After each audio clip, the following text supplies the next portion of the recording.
My name's Cale. I'm just a regular guy, 22, going to college in Boise, Idaho. I was working this late-night security job at an office building downtown to pay for my classes. It was one of those boring gigs, you know?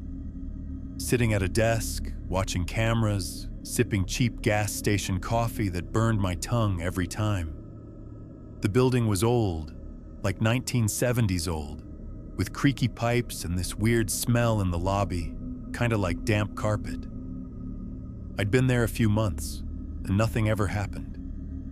Until, well, this one night. I'm still messed up thinking about it. It was around 2 a.m., dead quiet. I was scrolling my phone, trying not to fall asleep. My roommate's cat back at our place always scratched the couch at night, and I kept thinking I heard that sound through the walls here too. Dumb, right? Anyway, I glanced at the monitors and the freight elevator was moving. It was going from the 5th floor to the basement. No big deal, maybe maintenance scheduled it or something. But the building was supposed to be empty. I checked the log. Nobody signed in after 8 p.m. I hesitated. Didn't want to look like an idiot calling my boss over nothing. So I watched the cameras. The elevator stopped at the basement. Doors opened, stayed open for like 30 seconds, then closed. Nobody got in or out. It went back to the 3rd floor, same thing. Open, close, nothing. My heart was kind of racing, but I told myself it was just a glitch. Old building, old tech, right? Then I heard it. This scraping sound, faint, coming from the elevator shaft across the lobby, like metal on metal. I froze. My coffee cup was still in my hand, and I realized I'd been gripping it so hard it was dented. I set it down, hands shaking a little. I thought about checking it out, but man, I'm no hero. I stayed at my desk, eyes glued to the monitors. The elevator kept moving. 7th floor, 1st floor, basement again. Every time the doors opened, and nobody was there. I called my boss, Daryl, but it went to voicemail. Figures. He was probably snoring through his night shift at another site. I left a message, stammering like an idiot.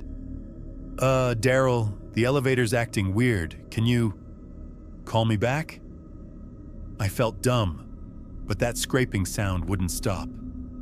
It was louder now, like something dragging across the walls inside the shaft. Around 4 a.m., I couldn't take it. I grabbed my flashlight and walked to the elevator. My sneakers squeaked on the polished floor, and I kept thinking about how I forgot to text my mom back earlier that day. Random, I know. I pressed the button, and the doors opened right away. The inside looked normal, dingy walls, flickering light. But there was this smell, like unwashed clothes mixed with something sour. I stepped back, heart pounding. I wasn't going in there. No way. Morning came and maintenance showed up. This guy, Rico, was pissed about the early call. "What's the damn problem, kid?" he grumbled. I told him about the elevator, the noises, the cameras. He rolled his eyes but went to check it out. I followed, staying a few steps behind. When he opened the control panel behind the buttons, his face changed. He went quiet, just staring. There was a hidden hatch, barely big enough for a person to crawl through. Rico shone his light inside, and I heard him mutter, "What the hell?" We found a cramped space, maybe 3 feet wide, behind the elevator wall. There was a sleeping bag, crumpled food wrappers, mostly chip bags and candy bars, and a stack of Polaroid photos. My hands were sweaty when Rico handed me one. It was a picture of Mrs. Callahan, this tenant on the 6th floor, standing in her apartment, looking out her window. She didn't know she was being photographed. There were dozens of photos. Tenants eating, sleeping, watching TV, all taken through their windows, and a ring of keys labeled with apartment numbers. Whoever was in there had been copying keys, watching people, learning when they came and went. Rico called the cops. They found fingerprints, said it was some homeless guy who'd been living in the shaft for months. He'd climb through the hatch, ride the elevator at night, watch everyone. I quit that job the next day. I still check my locks twice before bed. The cops never caught the guy. Sometimes I hear scraping in my apartment building's elevator, and I take the stairs. I don't know if it's him or just my head messing with me. I can't shake the feeling someone's still watching.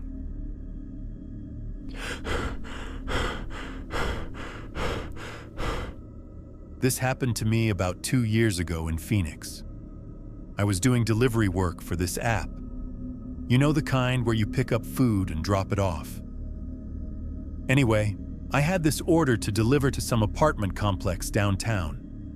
The address was 847 North Central Avenue, apartment 8B.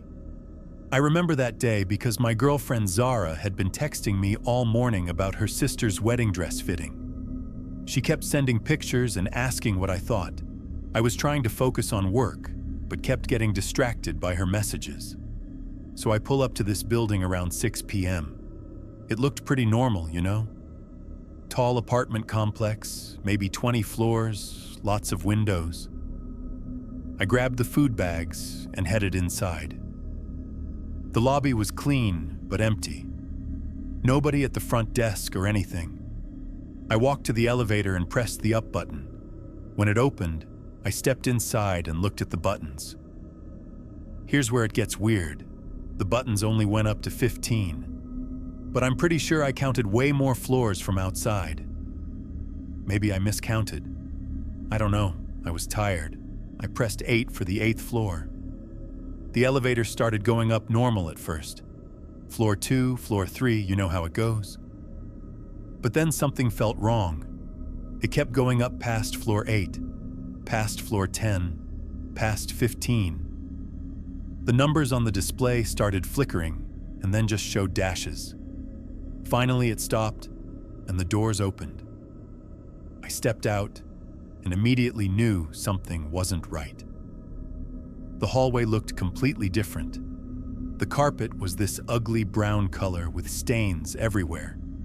The wallpaper was peeling off the walls. It smelled like, I don't know how to describe it, like wet cardboard mixed with cigarettes. The apartment numbers were all wrong too. I was looking for 8B, but I saw 23A, 23B, 23C. The hallway stretched way longer than it should have. Some of the ceiling lights were flickering. Others were completely out. I tried to think logically. Maybe I got off on the wrong floor somehow? But the elevator display had said 8. I walked back to the elevator and pressed the down button. Nothing happened. I pressed it again. Still nothing. That's when I started getting really nervous. I pressed all the buttons inside the elevator. The door close button, door open, floors 1 through 15. None of them lit up. The elevator just sat there like it was dead. I decided to find the stairs. I walked down that creepy hallway until I found a door marked Emergency Exit. I opened it and found a concrete stairwell that looked like it hadn't been cleaned in years. There was graffiti on the walls and trash everywhere. As I started walking down, I noticed something that made my heart race. Through a gap in the concrete wall, I could see into another building, like someone had knocked a hole between 2 buildings and connected them. That's how I got from one building to another, through that elevator shaft. I kept going down the stairs, counting floors. 23, 22, 21, 20. This building was way taller than the one I entered. When I got to around floor 15, I heard voices coming from above me. People talking, laughing. Someone was actually living in this place. I tried to be quiet as I kept going down, but the stairs were metal and every step echoed. Around floor 10, I heard a door slam somewhere above me, then footsteps. Someone was coming down the stairs after me. I started moving faster. My legs were getting tired, but I didn't care. I just wanted to get out of there. The voices were getting closer. I could hear them talking, but couldn't make out what they were saying. Finally, I reached the bottom floor. There was an exit door, but it had 3 different locks on it. I tried pushing and pulling, but it wouldn't budge.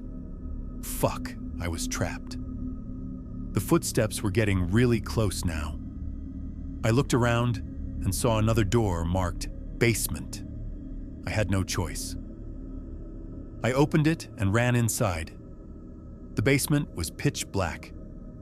I used my phone flashlight to navigate. There were old boxes everywhere, broken furniture, stuff like that. I found a window near the ceiling that looked like it led outside. I climbed on some boxes and managed to squeeze through. I ended up in an alley behind the buildings. I ran all the way back to my car without looking back. Later that night, I looked up the address online. Turns out that building had been condemned 3 years ago. It was supposed to be demolished, but the city ran out of money. I never went back to that part of Phoenix. Still do deliveries, but I always double-check the building before I go inside now. Sometimes I wonder who was living in that place and what they were doing there. I never delivered that food, by the way. The customer gave me a bad rating.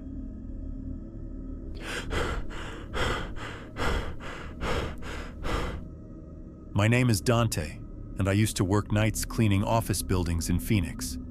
The money was decent for what it was, you know? Just me, my mop, and some podcasts to keep me company. I'd been doing it for maybe 3 weeks when I started at this new place downtown. 20-story building, nothing fancy. The supervisor, this older guy named Rick, showed me around on my first night. Real quiet type, kept checking his watch. He pointed out the 2 elevators near the lobby. Use the one on the left, he said. The right one's off limits. Don't ask why, just don't use it. I shrugged. Whatever, right? But the thing is, every time I walked past that right elevator, I smelled bleach. Strong bleach. Like someone had dumped a whole bottle in there. It was weird because my route didn't include cleaning elevators at all. I asked another guy, Marcus, about it during our break. He just looked at me funny and said, "Some things you don't question in this job." For 2 months, I did my work and minded my business. But you know how it is when someone tells you not to do something. It eats at you. Plus, I kept smelling that bleach smell, even from the hallway. Sometimes it was so strong it made my eyes water. One night in November, Rick called in sick. The building was quieter than usual. I had my master key. They gave it to all the overnight cleaners for supply closets and stuff. I kept looking at that elevator. The smell was really bad that night. I don't know what got into me. Maybe I was just tired of wondering. I used my key on the elevator panel, and the doors opened with this soft ding. The smell hit me like a wall. Pure chemical bleach mixed with something else I couldn't place. The elevator buttons were normal except for one marked B2. That wasn't on any building directory I'd seen. The building only went down to B1 for parking. My hands were shaking a little as I pressed it. The ride down felt way too long. When the doors opened, I wasn't in any basement I recognized. It looked like a hospital or something. White walls, fluorescent lights, examination tables with leather straps. There were 4 bags hanging from poles. Medical equipment I didn't recognize.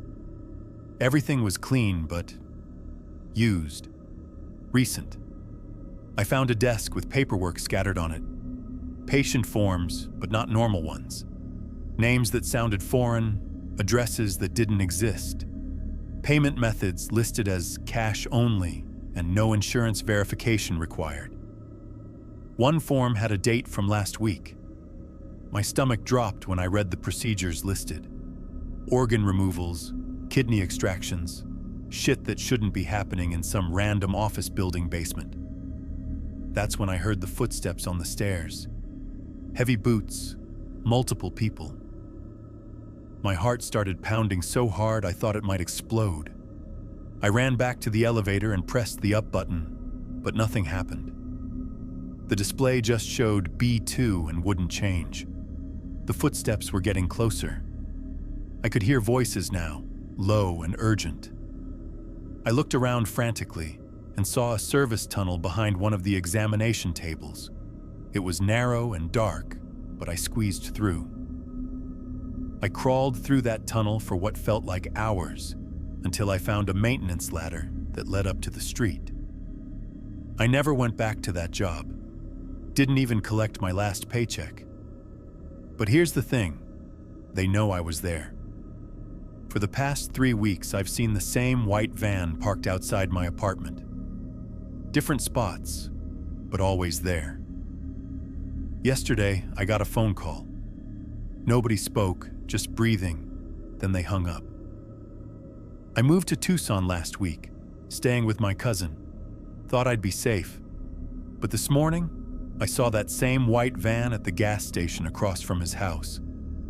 I don't know what those people were doing down there, but I know it wasn't legal. And I know they can't let me walk around knowing about it. I'm thinking about going to the police, but who's going to believe this story? Some night janitor talking about secret medical facilities and elevator basements? I needed to tell someone. Write it down somewhere. If something happens to me, at least there's a record. The van's outside again. I can see it from the window. I should have just minded my own business.